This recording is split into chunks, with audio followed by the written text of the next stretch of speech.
Es una de las experiencias más frustrantes para cualquier católico que conoce su fe. Te sientas con un amigo protestante, abres la Biblia y le muestras Juan 6. Mi carne es verdadera comida. Él lo lee, parpadea y te dice, eso es simbólico. Luego le muestras Santiago 2:24. El hombre es justificado por las obras y no solamente por la fe. Él lo lee y te dice, eso no significa lo que dice. Luego vas a la historia, le muestras que los cristianos del año 100 creían en la misa y te dice ellos ya estaban apostatando. Llega un momento en que te preguntas, ¿por qué se aferran a justificar lo injustificable? ¿Por qué cuando se les presenta evidencia forense, histórica y bíblica, su reacción no es el asombro, sino la excusa? Hoy vamos a tocar una fibra muy sensible. No vamos a hablar solo de teología, vamos a hablar de la disonancia cognitiva en la fe. Vamos a exponer la triste realidad de que el protestantismo moderno ha llegado a un punto donde debe negar la realidad e incluso contradecir a sus propios fundadores para poder seguir existiendo.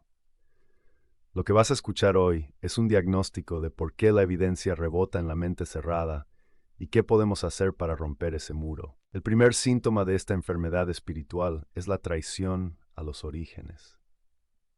Es fascinante ver cómo un pastor bautista o pentecostal de hoy ataca a la Iglesia Católica con argumentos que harían que Martín Lutero se revolviera en su tumba. Hablemos claro, el protestantismo moderno no es el protestantismo de la Reforma. Es una mutación que ha perdido la memoria. Por ejemplo, hablemos de la Virgen María. Hoy la mayoría de los protestantes se esfuerzan por minimizar a María. Dicen que tuvo más hijos, que fue una mujer cualquiera, que no es madre de Dios. Lo hacen para no parecer católicos. Pero si les muestras los escritos de Martín Lutero, entran en shock. Lutero, en su comentario sobre Juan, escribió, «Ella es la Madre de Dios, y permaneció virgen pura». Lutero defendió la virginidad perpetua de María toda su vida. Juan Calvino llamó locos a quienes decían que María tuvo más hijos. Zwinglio defendió el Ave María.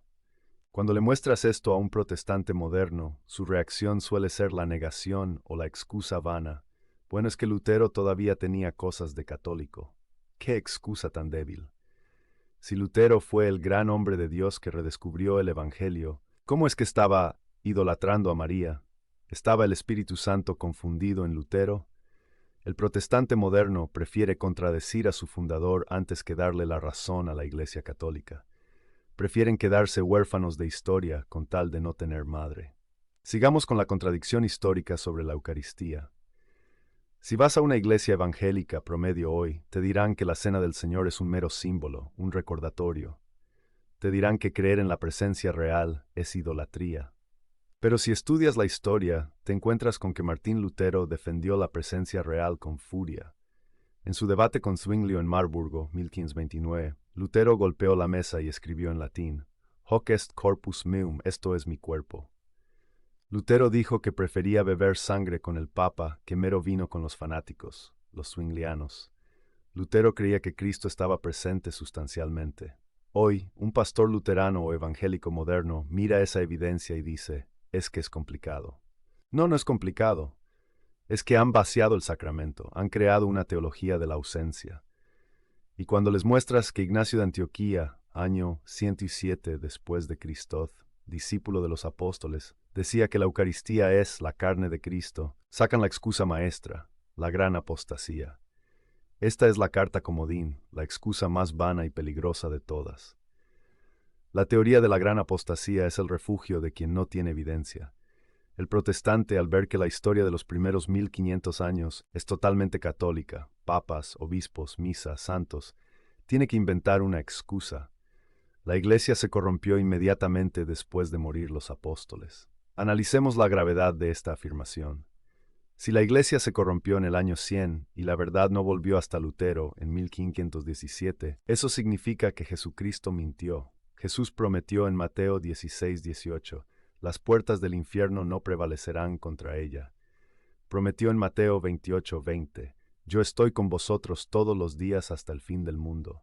Si la Iglesia verdadera desapareció por 1400 años, entonces las puertas del infierno sí prevalecieron y Jesús no estuvo con ellos.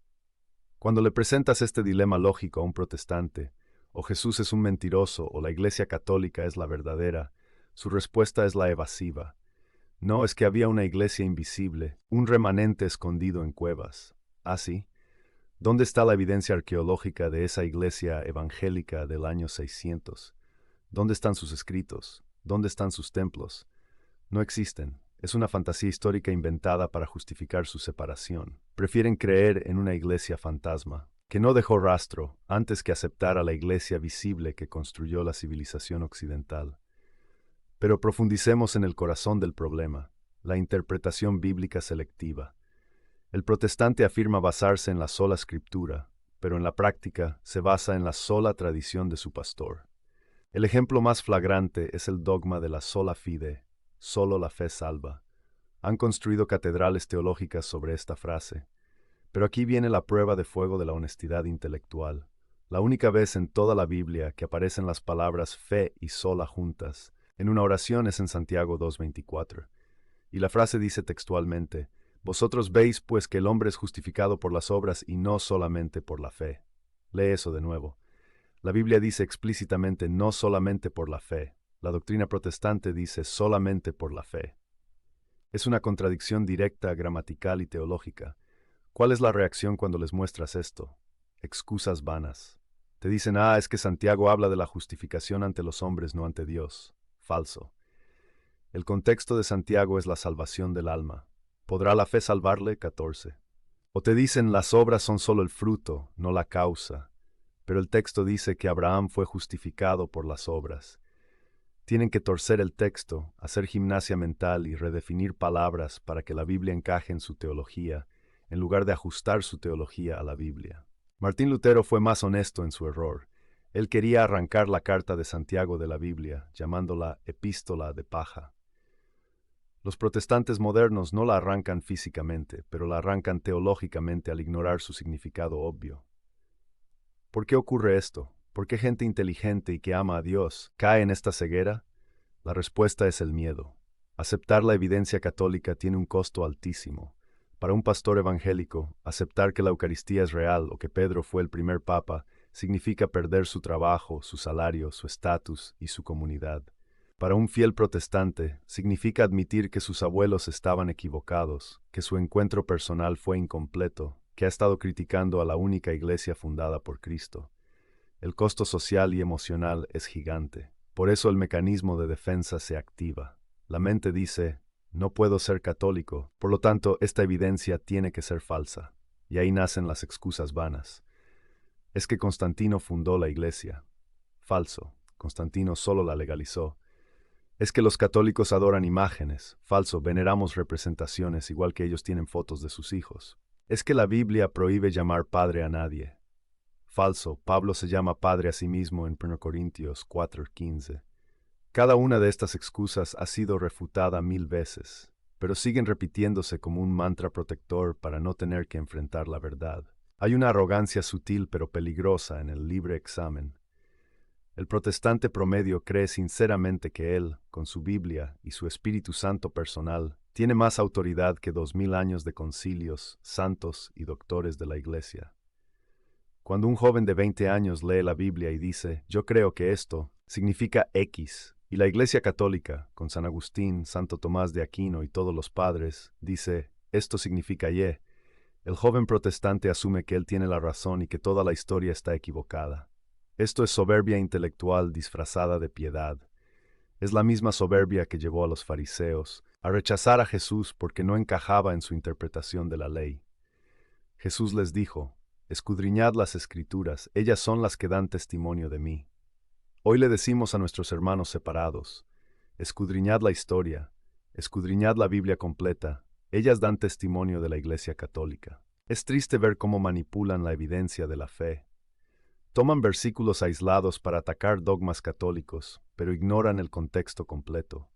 Atacan el purgatorio diciendo que no está en la Biblia, pero ignoran que ellos quitaron 7 libros de la Biblia, los deuterocanónicos, precisamente porque enseñaban a orar por los muertos. 2 Macabeos 12. Es trampa. Primero mutilan la evidencia, la Biblia, y luego se quejan de que falta evidencia.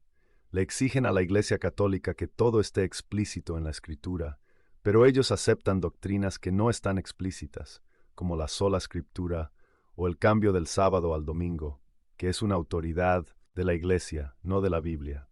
Viven en una contradicción constante, tomando prestado capital católico, el canon bíblico, la Trinidad, el domingo, mientras insultan al banco que les prestó ese capital.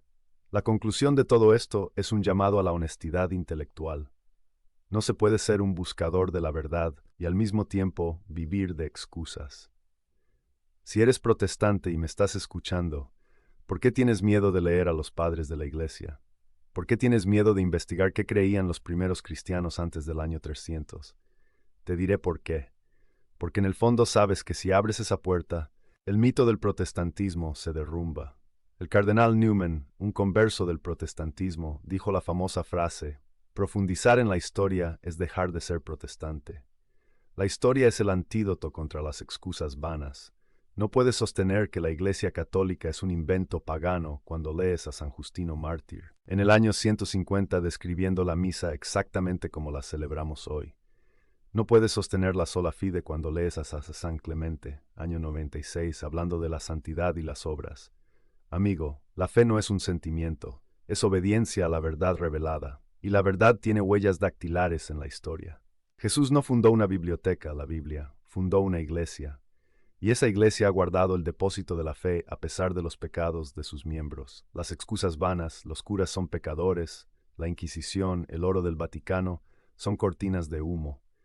Judas fue un apóstol y era ladrón y traidor, pero eso no invalidó el apostolado de los otros 11. La corrupción humana no anula la promesa divina. Deja de buscar excusas para no entrar al arca. Deja de pelear contra la evidencia.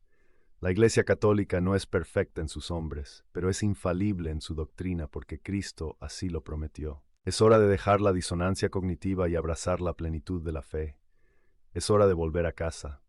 Si este video te ha hecho pensar, si ha tocado esa duda que tenías en el fondo, no la apagues. Investiga. Comenta abajo tus objeciones, pero hazlo con argumentos, no con frases hechas. Dale like si valoras la verdad por encima de la comodidad. Suscríbete, porque aquí seguiremos derribando sofismas y levantando la cruz. Que la verdad te haga libre.